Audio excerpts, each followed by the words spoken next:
Good day, everyone, and welcome to today's DevOps.com webinar. We're excited that you're joining us. We're going to be talking about how to operate Kubernetes CICD pipelines at scale. My name is Mitch Ashley, and I'll serve as your host and moderator for today's webinar. A few housekeeping items before we begin.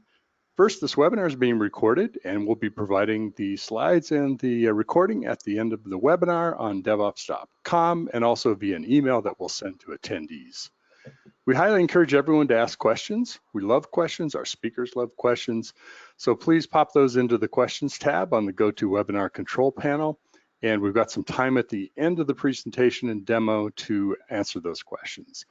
Last but not least, we've got an award. We have 3 $50 Amazon gift cards that we'll be giving away at the end of the webinar. So hang in there so we find out who wins those gift cards. Now, let's quickly move to our topic, how to operate Kubernetes CI/CD pipeline at scale. It's my pleasure to introduce our 3 speakers for today. First is Kamesh Pemmaraju, who is head of marketing at Platform 9. He has several years of product management experience, marketing experience at companies like Dell, Zero Stack. He also doing things like delivering open source and private hybrid cloud solutions to enterprises and service providers. Next, we have Eric Bannon. Eric's Senior Product Manager, Kubernetes and Managed Apps at Platform 9. Eric's held pre-sales and engineering positions and leadership roles at Turbonomic and Mesosphere. He specializes in IT infrastructure, virtualization, cloud, containers, IT operations, lots of great stuff. And lastly, we have Mark Galpin. He's Senior Product Manager with JFrog, the creators of Artifactory, binary repository and binary management tools, as well as the Conan open source project. Kamesh, I'll hand the webinar over to you. Take it away. Thanks, Mitchell.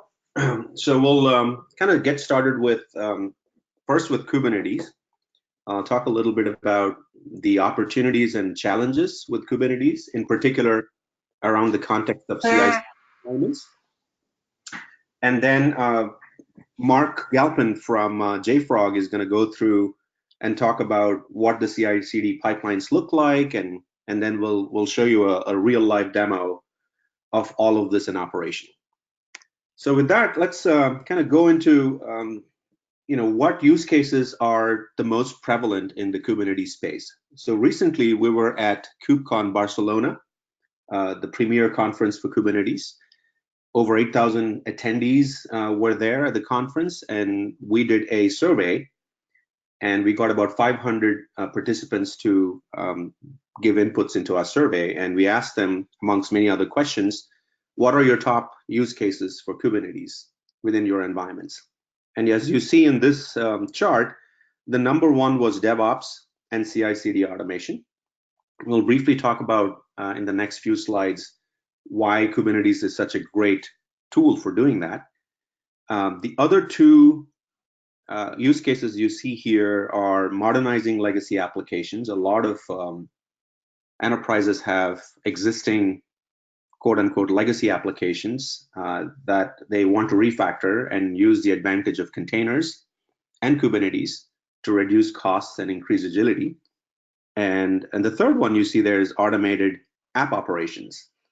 So when you create complex multi-tier distributed applications, you want to be able to do things like scaling, auto-scaling. You want to be able to upgrade them, roll back them, etc. And all of that can be extremely hard if you do that manually. And so automating that is a top priority. So let's see why Kubernetes is such an ideal environment for CI/CD. So first, if we think about Kubernetes, it operates on a declarative model, which means you describe a desired state, and Kubernetes will try to achieve that state. And that's an enormously powerful thing from an application standpoint, because you can have Kubernetes easily read YAML files. You describe the state you want to achieve, and Kubernetes will do that for you.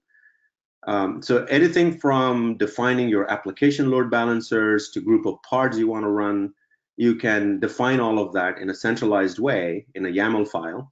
You can define the number of replicas that you want, environment variables, and all of this you can put it in a Git repository and that you can see anytime and apply. And that makes it extremely useful in terms of defining your infrastructure once and let Kubernetes deal with all the heavy lifting so you can focus on your application deployments. Now, if you look at configurations, and there's a concept in Kubernetes called config map, where you can define all of your environment variables, all of your configurations, and do it in one place. In a similar way, you can define secrets that contain sensitive information, that help define how your application will run, and it kind of works the same way as config maps. So the idea is that you have one single place to define your configurations, and you have one way of defining what your state needs to be, and Kubernetes will do all the heavy lifting for you, which is enormously useful. In addition to that, with the multi-cloud world upon us, many of our customers and enterprises are going to different clouds for different capabilities. Amazon, Google Cloud, Azure, and some of them just want to run on bare metal on-prem. How do you do that in a centralized way? And Kubernetes, by definition, you can have containers being portable. You can deploy them on various environments, and you get that centralized pane of glass. Of course, you have to do a lot of work to make that happen, but it allows you to have that centralized multi-cloud deployment model. Now, most companies have multiple teams, development teams. They have their independent code bases. They have multi-tenancy. And Kubernetes allows that with its namespace model and its multi-tenancy model. And so on and so forth. You can see a number of things that are built-in health checks, and Kubernetes will take care of things when things fail. When the pods go down or nodes go down, Kubernetes automatically detects that and moves those services to other available healthy nodes. A lot of this heavy lifting, a lot of the infrastructure management, Kubernetes handles, which makes your job as a developer or as a DevOps engineer a lot easier. And in today's demo, you'll see how easy it is to set up CICD pipelines and how easy it is to monitor them once they're deployed, and so on. So ideally, and that's the reason why Kubernetes is taking off. However, there are challenges. So Kubernetes is at the enterprise scale is a huge operational challenge. We already talked about multi-cloud. Many enterprises have several data centers and public cloud environments. So how do you make sure you deploy your Kubernetes across those clouds such that you don't run into compatibility issues or any specific API level incompatibilities with the cloud that you're operating with? So that needs to be carefully designed. And also, Kubernetes is an extremely active community from an open source standpoint, and it's still maturing. It's only about 5 years young. And at Kubecon Barcelona, we celebrated the 5th birthday of Kubernetes as an open source project. And so there's a lot of maturing going on. As a result, a lot of new functions and features are being added on a regular basis, and you get a release every 3 months. Which can be a challenge if you're trying to keep up to date and upgrade your environments and not have any downtime, which leads me to the day 2 operational challenge. And this is really the key issue, right, with any open source project at scale, which is how do you deal with upgrades? How do you deal with monitoring your clusters? How do you monitor? How do you troubleshoot, etc.? And how do you do disaster recovery? And so on and so forth. How do you back up and restore your data at scale? So that's something that the open source projects don't necessarily solve for you. And that's something that you have to think about. Now, the last challenge, last but not the least, is that not that many Kubernetes experts around. They're hard to find, and even if they're there, they're being scooped up by folks like Facebook and Google and Microsoft, etc. So it's very hard to hire them. And retain them, more importantly. So all of these challenges make getting Kubernetes into production environments a challenge. Now, at Platform 9, we have solved this problem by delivering Kubernetes as a SaaS service. So it's a completely fully managed white glove service. We apply web scale automation technologies and SaaS delivery models to be able to deploy Kubernetes on any infrastructure of your choice. So whether you want to deploy them on-prem, in your traditional data center, on bare metal or VMware, or deployed in any one of the public clouds or at the edge, you click a button, and Eric will show this in the demo later on. is you're able to target a particular cloud environment and deploy with a few clicks. And once you do that, your Kubernetes environment is up and running, and Platform 9 will take care of all the backend management of it, whether it's SLA management, we do all the monitoring and self-healing, we take care of the upgrades, instant security patching, and of course it runs anywhere. So this is what we've been working on. We've had our Kubernetes, managed Kubernetes as a service in production for over 2 years now, with some fairly large customers running it at scale. Just quickly to dive it a little bit deeper into the day 2 operational stuff, right? So you need to be able to monitor your clusters.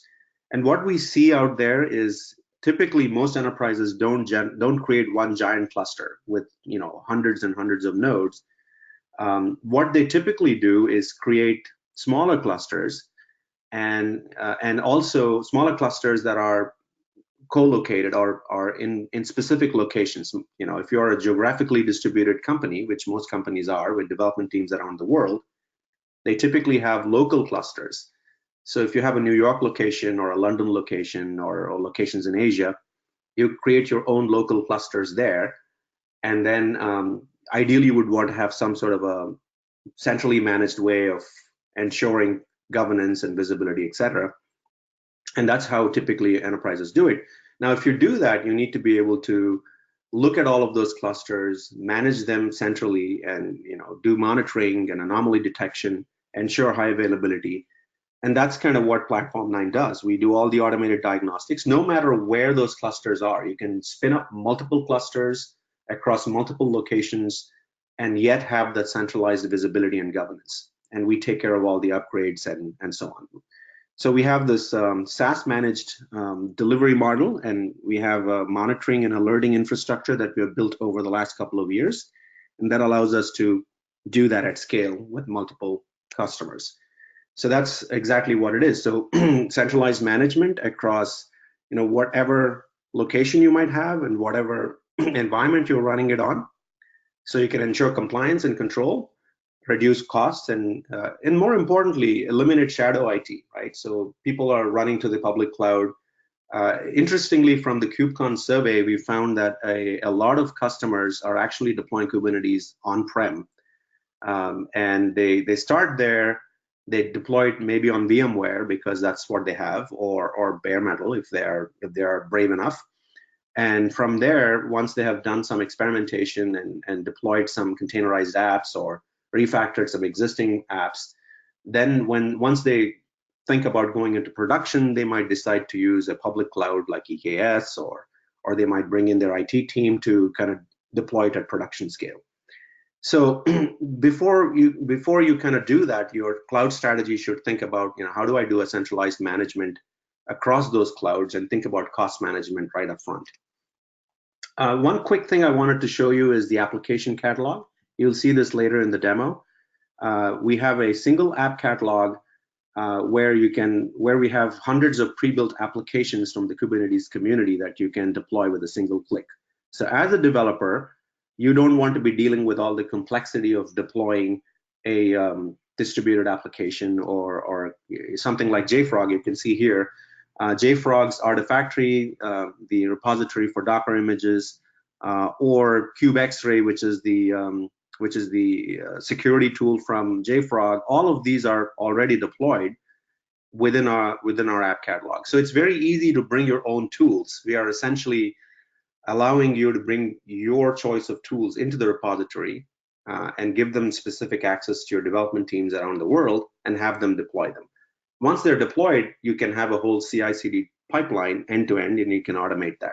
So it streamlines operations, it increases your compliance and security, and more importantly, you have visibility across all of your Kubernetes clusters wherever they might be.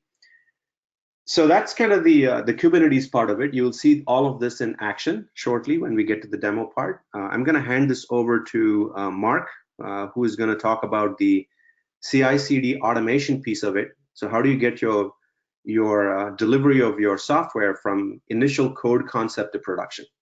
Over to you, Mark. Thank you, Kamesh. Did you hand me control? Yeah.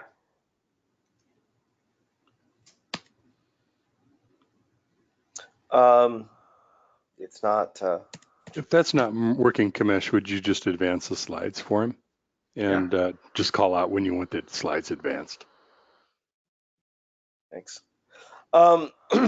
So to start out, when we talk about CI/CD, I want to kind of start with some basic principles. And one of the basic principles about CI/CD is that it's not a thing you're doing once, and it's a thing you're doing quite quickly. And so, kind of one of the main points is that you want immutability and repeatability. And this is kind of a key aspect of, I've got some biases here with JFrog. It's a key aspect of what we provide, right? So you talk about immutable dependencies, because if you don't have repeatable inputs, you can't repeat the process, right? If I change the inputs, I'll get different results, and then it's not repeatable.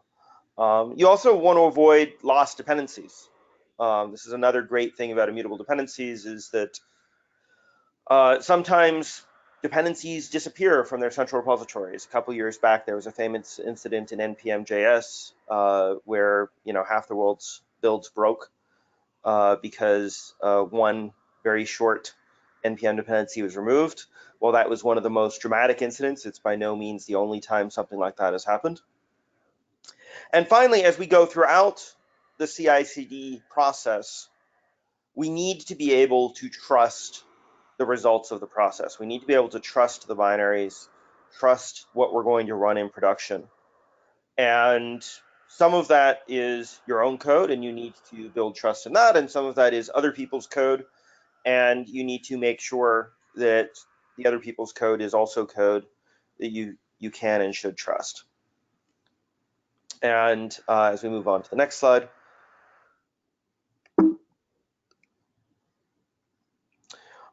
So we're talking about CI/CD pipelines. And whenever a new technology comes along, kind of the first question people ask is, do we understand how to do this? Is this, do I have to start all over again? Is Kubernetes completely different? Or do we have an existing pattern? And the answer, next slide, is that we really, the basics of a CI/CD pipeline haven't changed. As it turns out, as we'll see in the demo, you end up adding additional steps as you go into the Kubernetes world. Kind of each piece of complexity of a platform does it, but at the end of the day, the CI/CD pipeline goes from your version control, you're building it, you're deploying it, you're testing it, and then in operation, you're measuring and validating it. And throughout that entire scenario, you have to be able to you have to have full traceability and auditability, you have to be able to reproduce it, and you have to be able to analyze what's gone wrong at any given step.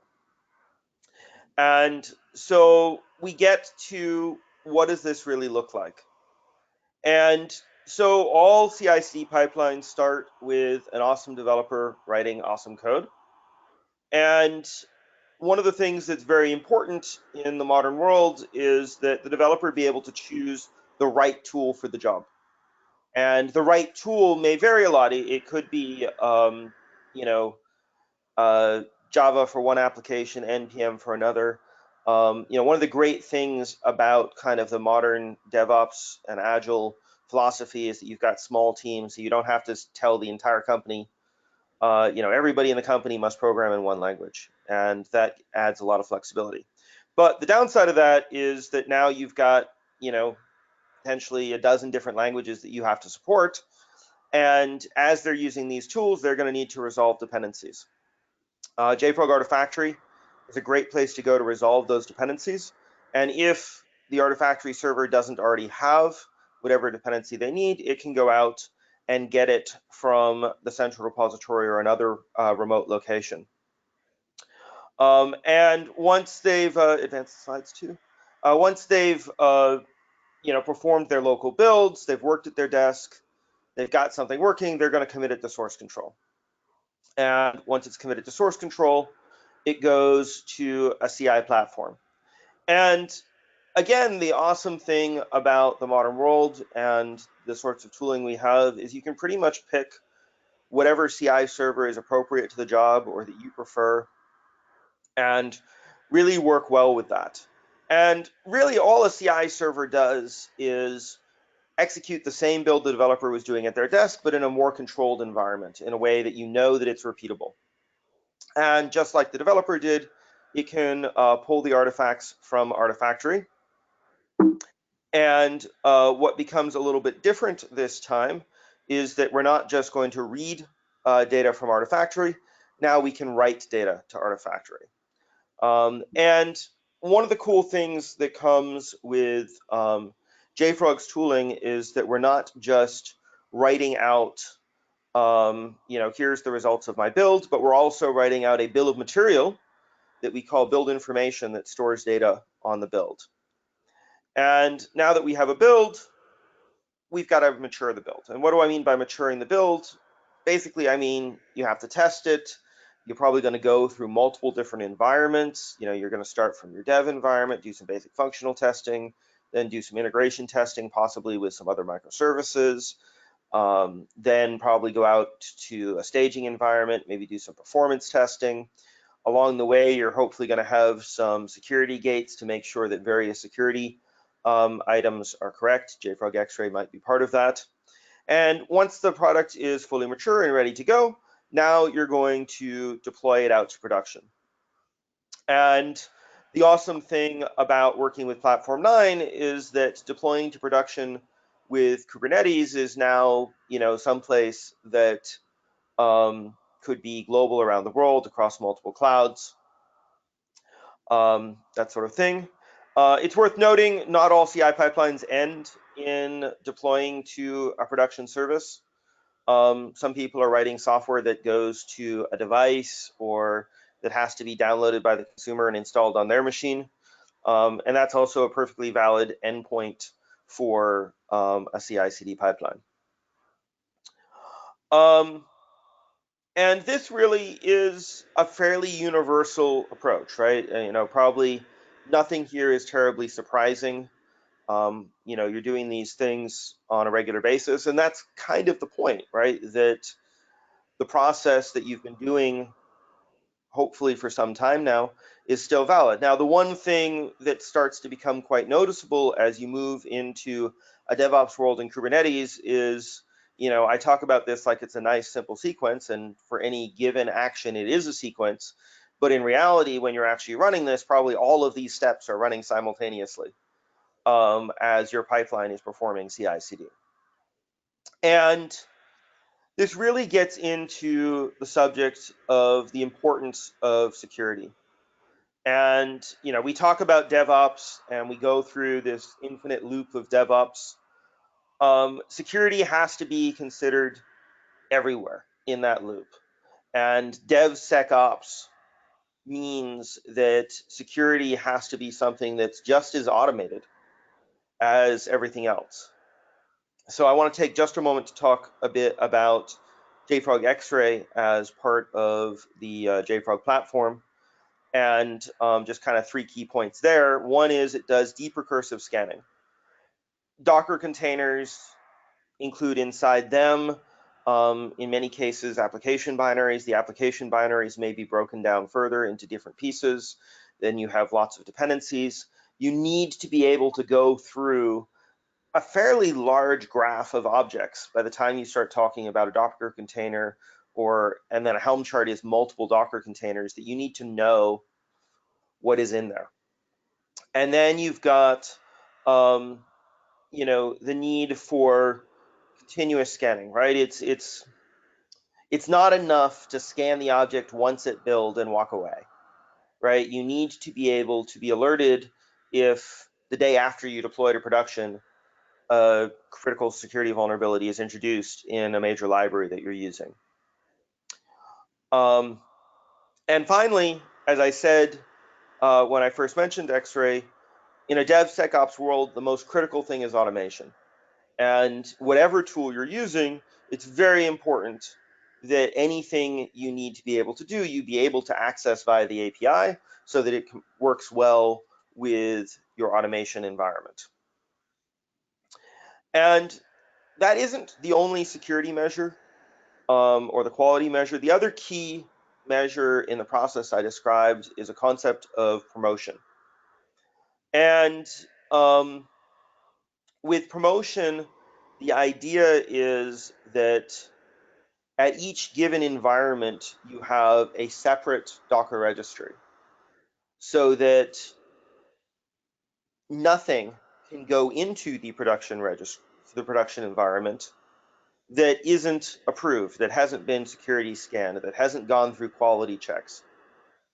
You just can't deploy it because the production environment only sees the production registry, and it goes and looks in the production registry, and if it isn't approved, it's not there. And this is both a security measure to make sure that people aren't deploying things in your production environment that you don't want, and it's a quality measure to ensure that only things that have actually been tested can be deployed, only things that have gone through your CI/CD pipeline. Nothing should be deployed to production that hasn't been through an automation pipeline. So now we're going to leap into a demo. And just before we get started with the demo, just to set the stage, the CI/CD pipeline we're going to present is a 5-step pipeline. It's got a Java build that builds out a small little Java application to present a web. We've got a Docker framework build, which is going to cover kind of the base layers of the Docker container. This is often owned by a separate team than the application team at many enterprises. We have then a Docker image build, which combines, the Java step with the Docker framework to build out the final image. Now you can actually test the application. And then you build out a Helm chart so that you can deploy it out to Kubernetes in your production environment or other environments that you may need. And we'll see Platform 9, Artifactory, Xray throughout this process. And now I'm going to turn it over to Eric so that he can show you the Platform 9 portion of the platform. Awesome. Thank you, Mark. Give me 1 second. And let me just make myself presenter. Okay, so you guys should be seeing the screen now. So let me do a quick walkthrough of Platform 9 and what you're seeing, what we have deployed, how we've deployed it, and then preceding this, I will hand it off to Mark, who will cover the CI/CD portion of this in detail in terms of what you just saw and some of the artifacts and Artifactory in that 5-step process that we have deployed. So what you're looking at right now is the management plane to Platform 9's managed Kubernetes environment. So this portion, this management plane, is hosted on our private cloud. The control plane for each Kubernetes environment, as you can see here, I have 2 local clusters on 2 different local data centers, one in AWS, one in Azure. These Kubernetes control planes are on your own infrastructure. So the management plane, you can think of it as a UI, an API. It's a way for us to bootstrap the environments, provision the Kubernetes environments on those cloud providers with the Platform 9 host agents. And this is what allows us to deliver pure upstream Kubernetes across any cloud without leveraging the cloud's distribution. So we're not using EKS, we're not using AKS, we're not using an opinionated distribution. We're using the resources in those cloud providers to bootstrap and provide this experience on each of them. That allows us to manage them remotely to our NOC, just managing this 24/7, looking for issues, troubleshooting them, preventing issues, and so on. So the environment that we have deployed the JFrog and Platform 9 CI/CD toolchain on is the CI/CD dev environment. Just to quickly show you how, I think one of the questions we had is how these things are set up. You can add your cloud provider credentials to this. You see a few that we support here. If I wanted to go ahead and I'll actually create an Azure cluster, for example, from the API, and I'll just show you how easy this is. So a lot of our customers use this from the API. They don't do this in the UI itself. So creating clusters as simple as adding your credentials. There are UI walkthroughs for that, but there's also the ability to go ahead and provision this from the API as well. So I'm currently bootstrapping an environment in Azure as we speak. The application catalog, so this is where we've deployed some of these environments. So if we look at our CICD environment, we've added the Helm charts in the repository for JFrog. So we have Artifactory exposed over a service in Kubernetes. We have Xray exposed. We have Jenkins exposed. And you can see those tabs in the top screen. So deploying these are as simple as clicking this deploy button and going through it. What you'll actually see running in the environment is each of the different tools that we've deployed. So in terms of the JFrog namespace, which we deployed this to, you'll see Artifactory HA, the Nginx, the backend database, Jenkins. I've got Kafka running as well in separate environments here. We've got the Docker app. So you can see the currently deployed app that Mark was mentioning, which is the Java web app running here. And we'll talk a little bit more about that. And we've also got Xray and the different components that it needs to run on this environment. So what we'll proceed to show now is with the power of Platform 9 being able to manage the infrastructure layer, it's more of the platform ops use case. So we believe that you should be able to leverage the open source community. Going back to one of Mark's slides, you should be able to use whatever toolchain you want, whatever your developers want to use. It should be easily consumable on Kubernetes. And this is one of the main challenges of opinionated approaches is if I build my application or I build my CICD pipeline to work on something like EKS or maybe some other form of Kubernetes, it's not going to necessarily translate one-to-one to another cloud provider. So if I wanted to port my application across multiple environments, if I want to refactor that, it's going to be a whole process. This is allowing you to really take the open source approach with the backing of the SLAs and the management of this. And we'll get into some of the other things when we loop back into this environment after Mark goes through his piece, but full RBAC control to give developers access to this environment. Accessing it is as simple as downloading the kubeconfig. So you can see here, if I do kubeconfig, it's just the same exact experience as upstream Kubernetes. I'll be able to see all my different pods running, and they can access this directly from their environments without even having to necessarily know it's Platform 9 underneath. So with that, I'll hand it over to Mark. We'll be able to take you through some of the artifacts that have been deployed in that 5-step process and walk through how that works on Platform 9. Take it away, Mark. Okay. So starting with, again, we have this 5-step process. We're going to build a Java app, look at a Docker framework, combine these two things together, then do, build it into a Helm chart and deploy it to Kubernetes. The code is all available out here on GitHub at this repository of one of my colleagues. So you're welcome to go out and look at all of the pipeline scripts and Docker files and Helm charts that we're going to show today. And I'm going to kick this off. You saw it was version 1.2. And so I'm going to kick this off by changing the version to 1.3. Now, normally in a CICD pipeline, oh dear, one minor problem.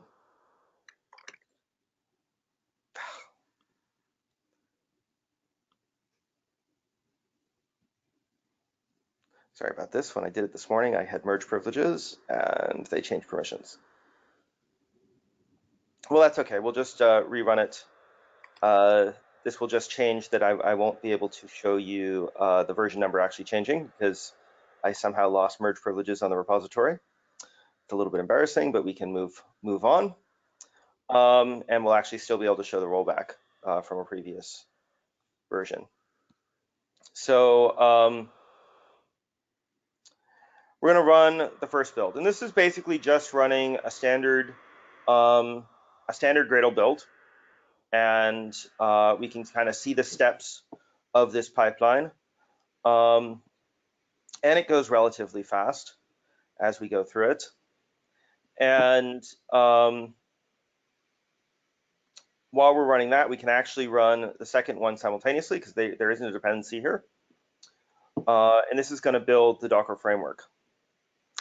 And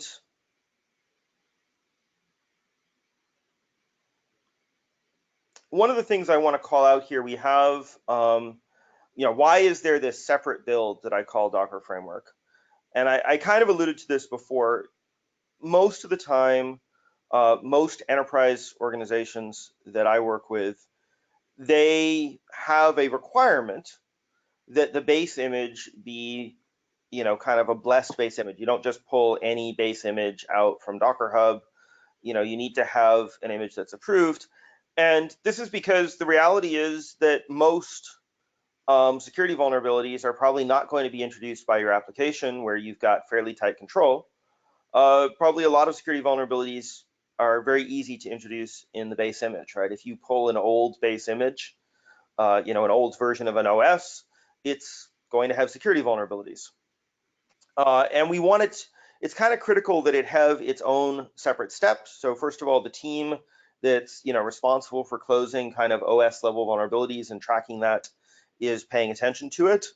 And secondly, so that you can test it separately from the application and know, hey, you can test it against multiple applications, and you can just kind of confirm that when you're making changes to the Docker image, to the base Docker image, you're not breaking the rest of the pipeline, because that sort of thing can in fact happen. And so in this case, we go through, we check dependencies, we build it out, we test it, we scan it, and we promote it. And the actual test for this one, by the way, is actually to test it against the actual image, the actual Java app that we're running from a promoted version of the Java app, so that we can always confirm that slight changes don't break the image. And now we're going to go on, and as I said, now we're going to combine the Java app with the system. And while this is building, I just want to show you something in Artifactory. So this is, I mentioned when I was talking about the features of Artifactory, I mentioned build information. And if I look at, for example, a Java build, I can see here each of the modules that are created. Here's my web service module. I can see that it's generating a POM and a WAR. And I can also see all of the dependencies of that object. And I can see the environment variables. And why do I care about the environment variables? Well, this tells me useful things like what versions of Java am I actually running here in whatever build environment I've got. And then I can go and I can actually diff two builds against each other. So when I diff the builds against each other, I can see these binaries have changed. Most of the dependencies have not changed, which tends to indicate that if something had broken between these two builds, probably whatever it is not related to the build environment. It's probably something to do with the code. And now our Docker app is built, and I just want to show that you can have as well good information on the Docker image with all the layers and the Java file that came into it. And now we'll kick off building the Helm chart.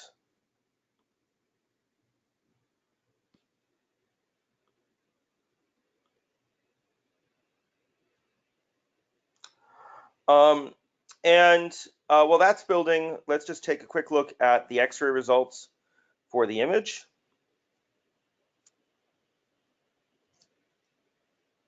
And now the network decides to be slow, because of course this is a live webinar. It's Murphy's Law, Mark.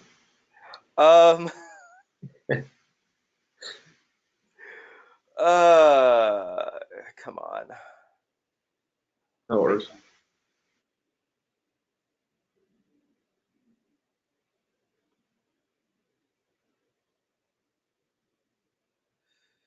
Let's try. Yeah, the network is just completely frozen.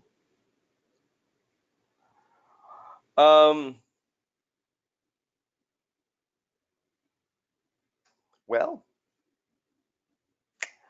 looks like it's not going to behave. Yeah. yeah, it looks like it's just not going to behave. So we'll just continue on to the next step. Not my best day for demos today, but you know, that's life sometimes. This is how you all know that this is a real demo. I'm not faking anything. Is because, you know, things are going wrong. Excellent point. So now we can deploy out to Kubernetes, and we'll just actually show the console here. You know, all we're doing is, you know, adding the Helm repo, which is also coming from Artifactory. And we're running Helm upgrade. So this is kind of a key point we talked about, is the fact that, you know, this stuff is always running. And it's important that it's always running, and that we can go back and forth and check out what we need to do. And now we're going to see version 1.2 here. And just as a kind of final note, one of the cool things about using Helm in Kubernetes is you can also roll it back. So I can run a rollback build, and this is just going to a previous version of the Docker container. Oh, right, because I actually ran 2 builds with the same version. You won't actually see the version number change, but you see that it rolled it back and redeployed the image between the systems. And now I'm going to turn it back over to Eric. Great. Thank you, Mark. So let me go ahead and grab the presenter. It takes a minute. And Mark, you have some support from the community. People said don't worry about the network. So they said it's very informative. Good. Yeah. And I can show. So, sorry, let me get it off my. You guys should be seeing my screen now. Great. So as Mark was saying, so this is the web app that we have deployed with the demo and a nice overview of what we just did. And one point I want to hit home on this is that what we just showed you will work with any CICD environment that you want. So all the benefits of being able to do this with JFrog Artifactory, being able to host those artifacts, having the Docker images, the repos, the Helm charts, the security. This is really a key feature of why we like partnering with JFrog, because as we work with enterprise customers, a lot of the issue isn't necessarily in the CICD tool itself. It's really around image management. It's really around the application lifecycle management. And how are we doing that continuously end to end? And JFrog does an excellent job of this. So many, as you can imagine, many of our customers are in production. We have many advanced customers running multi-cloud, running hundreds of nodes, and leveraging Artifactory already. So when you get into production, it becomes critical to have something like this. One of the nice things that you're able to do at this point afterwards is really manage the environment around things like access from an operations and development standpoint. So for example, if we wanted to go ahead and we wanted to, and again, this isn't a hard problem to solve, but it's one that many of our large customers wanted to solve, which is I don't want to write thousands of YAML files for roles and role bindings, and I have no way to keep track of that. we've actually built a way through the upstream APIs to be able to create roles and cluster roles. That's just showing up because I was on a local data center I don't have access to. So what this is going to actually do is if I wanted to pick that namespace or I wanted to create a CI/CD role test, for example, let's say I want to assign this to the JFrog namespace. I can assign this to multiple namespaces simultaneously, so I can push out a role to multiple namespaces if I want the same CI/CD role to apply to 4 different lines of business, for example, or another development team. And all of this is from the upstream API. So instead of you having to be an expert in it, the core API is what most people use. So if we wanted to not give access to certain nodes or persistent volumes, but we wanted to be able to give all the permissions for pods, all the permissions for deploying these, et cetera, the services that are running, and different resource quotas or secrets. We'll click the services as well as the service status. I'll go ahead and I'll create the role. That will go ahead and that will actually build the role that we were just creating. One of the nice things is that you can actually download the YAML right here. So if you wanted to go ahead and see what we just built, we'll actually be able to go ahead and show you the YAML file that just got created with the operations. Everything is done for you. So at the click of a button. Now, if we wanted to go ahead and assign this out, you can assign this to multiple users, multiple development groups. So if I wanted to go ahead and take that role and say, I want to apply the CI/CD test role to users and groups, we can go ahead and we can create that role binding as necessary. Name test binding, and we'll create this, and that will go ahead and that will give my developers access. So the nice part of this is that you can have multi-tenant CI/CD environments running on the same resources across different namespaces. You don't need to build isolated environments, so obviously there's a capital savings there. And then we also have some other features we can show in later sessions and webinars, such as being able to self-service Prometheus monitoring and deploying this. But as you can see, this kind of provides the end-to-end experience, capturing the platform underneath and also satisfying the developer self-service use case, allowing them to bring the freedom of choice of which CI/CD toolchain they use, while operations is able to maintain performance and end-to-end SLAs in the infrastructure underneath. So I want to make sure we have time for questions. I'll pause and we'll wrap up here. Great. Let me jump in here then. Thanks yep. Everyone. Great presentation and demo. So let's get to our questions. First question is for you, Eric. What are some of the challenges of operating CI/CD at scale and globally? Maybe you should talk a little bit about what at scale means too. Yeah, it's a great question. So I think at scale, when I think of that, I think of kind of the new arena that Gartner's beginning to carve out for platform operations, which is not traditional operations teams that have come from the VM world, but platform operations is really being asked to deliver these types of environments across many different applications, many different lines of business.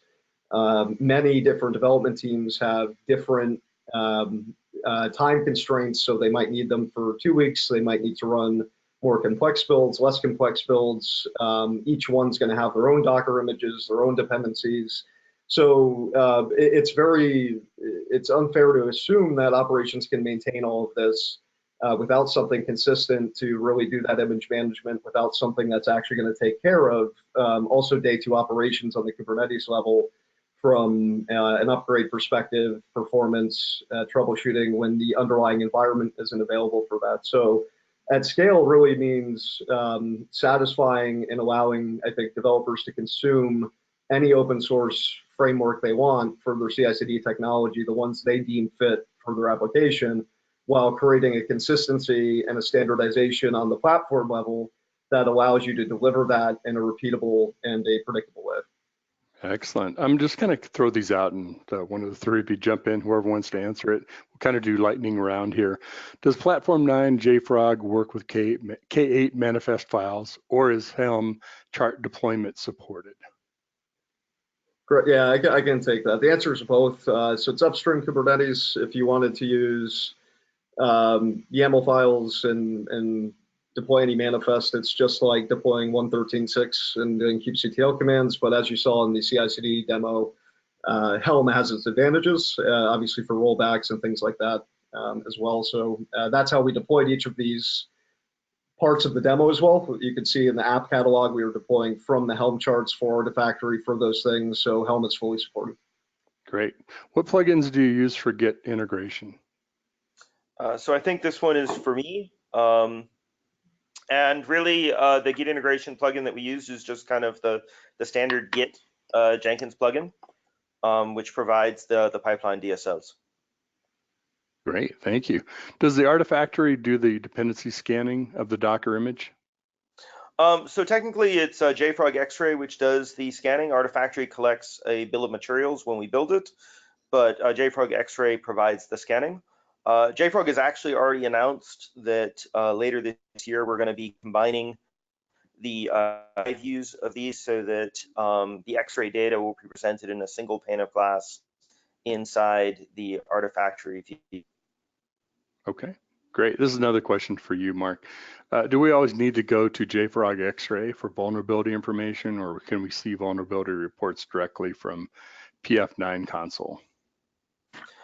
So at this time, we don't have a level of integration with PF9 that they can see the vulnerability data straight in the console. So you would need to go to Xray to see that data at this point. Okay, excellent. Let's see here. I think you did a pipeline demo already during the demo, correct? Is that something that you showed? Okay, I assume that we covered that one. Does every cloud provider has their own Kubernetes engine as a service? How's this different from the operator provided? Yeah, I'll take that one. So I think it's an easy question to answer.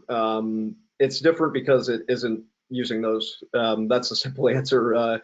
Lock-in is a big issue. There's very specific ways that each cloud provider's distribution of Kubernetes works, meaning if you're doing application development on EKS, it's not going to be the same as if you're doing it on AKS or vice versa. This creates a uniform experience. So I think we'll probably take two questions in one. So I see another one. To be clear, you're managing VMs under providers that I'm going to cover it here just because it makes sense. Yes, okay. We are just bootstrapping on raw instances. So in the case of AWS, it'd be EC2, but we're providing bring your own network, bring your own security, bring your own IAM policy. Same for Azure, integration to Azure Load Balancer, bring your own networks, your worker subnets, all that good stuff. So it's allowing you to get a little bit more specific with how you want to deploy upstream Kubernetes and not being stuck to one way of doing it. Mm-hmm. I believe the same is true for bringing your own credentials, all of that configuration information, correct? Correct, exactly, precisely. Okay, good. To be clear, you're managing raw VMs under the cloud-provided EC2 instances and AWS, for example? Yes, exactly. Okay, great. What level of monitoring and alerting is at play here? Currently, we use AppDynamics to monitor environments and services, and the information is sent to the command center for actioning. I'll take that question. So you're probably going to still use application level monitoring like AppDynamics or Dynatrace, New Relic for things that are application specific. I think what we see is we offer a managed Prometheus offering. There was actually a webinar yesterday. If you're curious, you can look it up and get a full demo of that offering.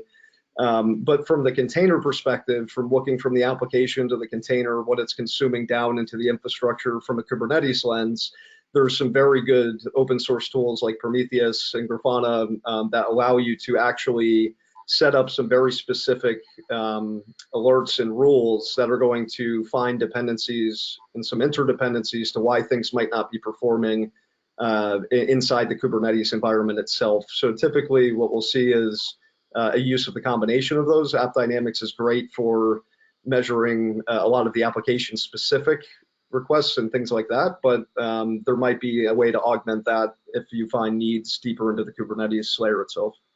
Mm-hmm. Great. This may have been tied into your kind of cloud question or cloud answer, but someone asked, Do we need to use Platform 9 JFrog if we decide to be totally dependent and deployed to AWS only? Let me take that one. That's an interesting question. It's a question of choice, right? Many customers that we talk to want some level of choice on where they want to deploy their applications, and they also want their applications to be interoperable, meaning that if they write the application once, they would like to deploy it on any cloud or any on-prem infrastructure. So it really depends on whether you want to get completely AWS dependent or whether you want to be more agnostic of the underlying environment. So that's really what it comes down to. Yes, you don't need to use Platform 9 and JFrog if you are totally dependent on AWS. On the other hand, if you want choice and you want the ability for multi-cloud deployments or even using your own data centers, this would be a good. Yeah, and I would add to that as well, Kamesh. I think so the infrastructure is abstracted away from the Kubernetes experience itself in the case of what you're seeing. So if you're only on AWS and you still are running Kubernetes, there's if you have the CI/CD use cases, you have the need for the operational management from a SaaS perspective. You'd like to get to production and modernize faster. I mean, all those things still apply. So it's not just relevant for multi-cloud. Obviously, that's one advantage of it. But if you're still trying to do these things, even in a single Kubernetes environment on a single cloud provider, you still have all of the same challenges of developing a CI/CD toolchain and some of the issues that go with that. So. Excellent, great question, great answer. A couple of kind of technology support questions. What kind of network SDNs do you support, and do you support OpenShift? I'll take the first one, and maybe Kamesh, we can tag team the second. So we support the network SDNs that you want to leverage in terms of each cloud provider that you're supporting.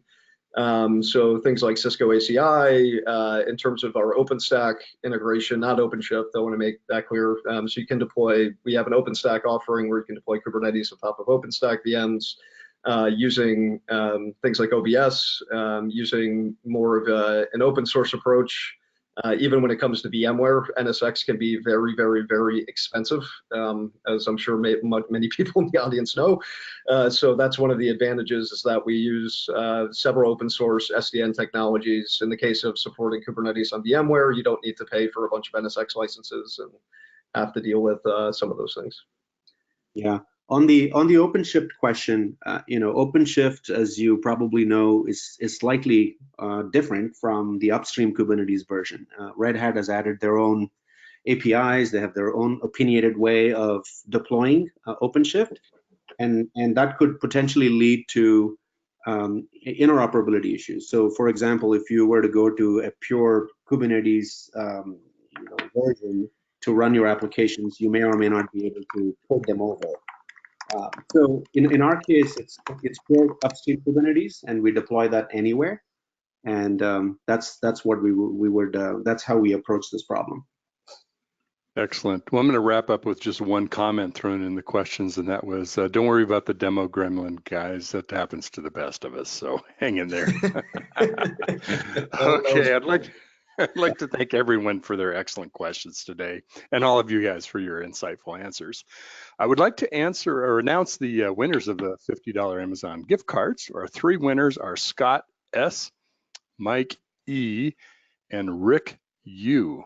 So you'll be being contacted about how to get those gift cards. Just a reminder that this is recorded. The slides will be available. We'll be sending out an email link, and you can find it on devops.com. You can also check out devops.com to see what exciting webinars we have coming up, and maybe where these guys are appearing again. Just a fantastic webinar today, guys. I'd like to thank Kamesh Pemmaraju, Head of Product Marketing at Platform 9, Eric Bannon, Senior Product Manager for Kubernetes and Managed Apps at Platform 9, and Mark Galpin, Senior Product Manager at JFrog. And we'd like to thank you, your audience, for spending your valuable time with us.